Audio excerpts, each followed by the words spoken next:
Olá, queridos, vamos para a nossa segunda aula do estudo panorâmico do Novo Testamento.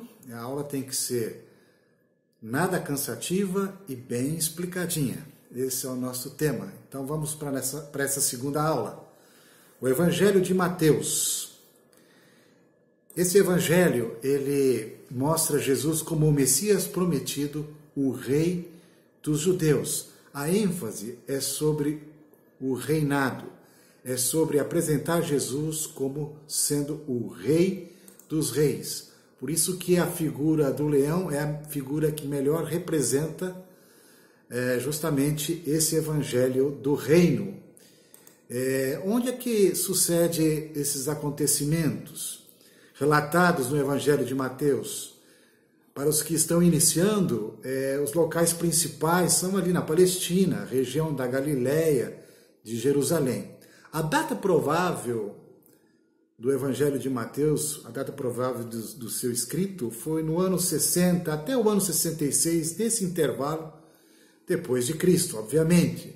As palavras-chave, rei, reino, e o tema é Jesus, o Messias prometido, o Rei dos judeus. Eu mostro aqui para vocês uma figura, um mapa da Palestina nos tempos de Jesus, onde você pode acompanhar aqui, olha, eu estou aqui com a setinha, aqui bem na parte inferior nós temos a Judéia, a região da Judéia, e temos como locais principais a cidade de Jerusalém, a cidade de Belém, onde Jesus nasceu, que mais abaixo está Hebrom.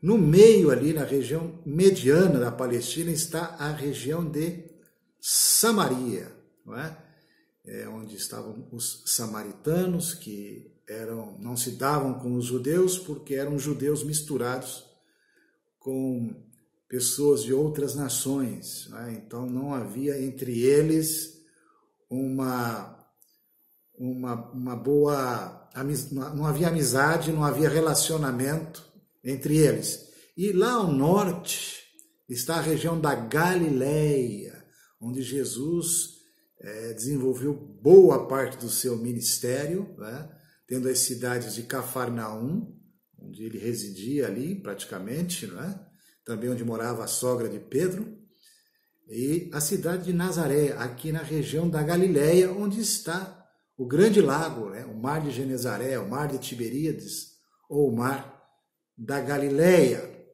Um pouquinho então mais à frente, agora vamos ver o seguinte: quais são os versículos chaves do Evangelho de Mateus?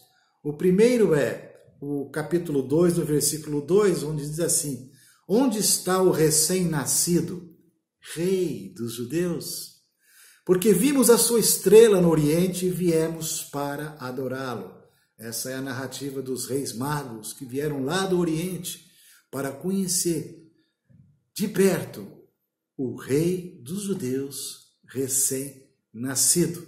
E há um outro texto que diz assim: e eis aí te vem o teu rei, humilde, montado em jumento, num jumentinho, cria de animal de carga.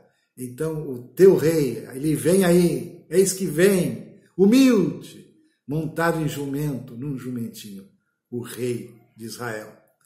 Capítulo 27, versículo 37, por cima de sua cabeça, quando ele já estava lá na cruz, puseram escrita a sua acusação: este é Jesus, o Rei dos judeus.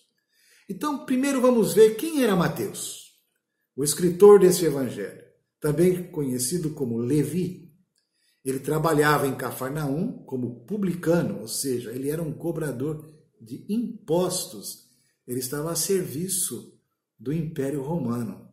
E ele não era bem visto por isso, pelos seus compatriotas, porque ele tinha suas vantagens com isso, ele usufruía de algumas regalias.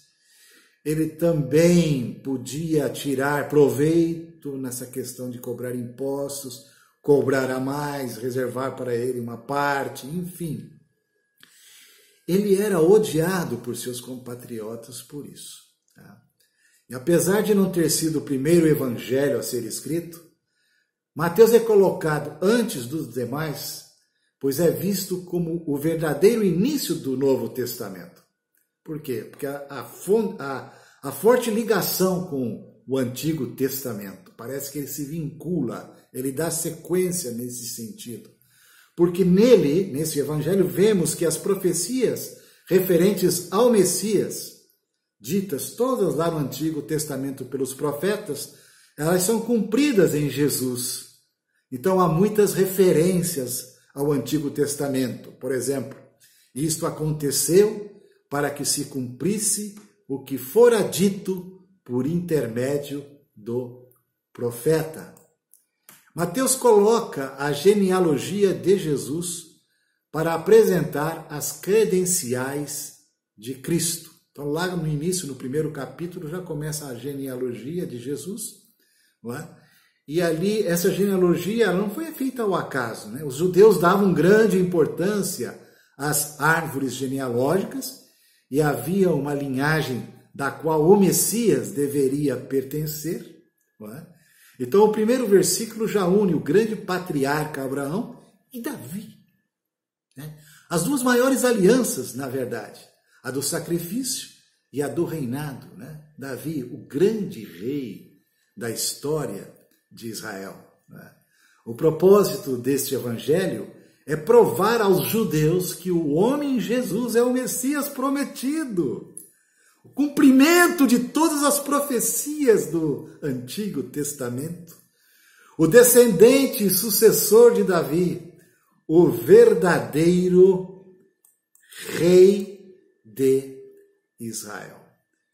Cabe lembrar que o Evangelho de Mateus é o que tem mais capítulos. Tá? Ele apresenta 28 capítulos. Os demais evangelhos são mais curtos, sendo que Marcos é o mais curto de todos. Portanto, quando você faz a leitura do Evangelho de Mateus, você tem que ter essa perspectiva em mente. Toda a intenção é apresentá-lo como o Rei dos Reis, o Senhor dos Senhores, o Messias prometido, aquele que é tão esperado, que já foi tão anunciado pelos profetas 500 anos antes, 600, 700 anos antes de Cristo, anunciar esse Messias prometido. Então, nós vemos em Mateus Jesus visto como rei, e nós vemos lá, por exemplo, as bem-aventuranças do reino, no capítulo 5. São as bem-aventuranças do reino. As leis do reino estão todas no Sermão do Monte, os capítulos de 5 a 7. Temos as parábolas do reino, a partir do capítulo 13, tá? Aí temos o capítulo 18, os capítulos 20, 22, 24 e 25. Mateus é também chamado de o Evangelho do Reino. Né? A palavra reino aparece 55 vezes nesse Evangelho.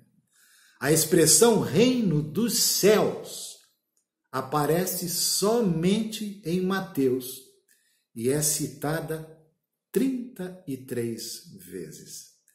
Devido à rejeição do Messias, porque ele não foi reconhecido pela maioria, principalmente pelos que eram mais estudiosos da antiga lei, os escribas, né? Os fariseus, os mestres da lei, eles não o reconheceram.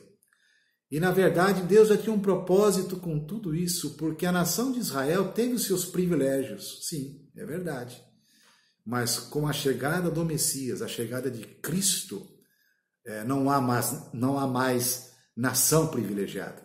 Né? Há um povo de Deus diferente. Israel é substituído pela igreja. Agora o Evangelho, ele é anunciado a todas as nações. Isso você pode ver lá em Mateus 28, dos versículos 18 a 20. Tá? Também o capítulo 10, no versículo 6. E o capítulo 15, versículo 24. Mateus é dirigido especialmente aos judeus, fariseus, saduceus, escribas, que fizeram tanta oposição a Jesus.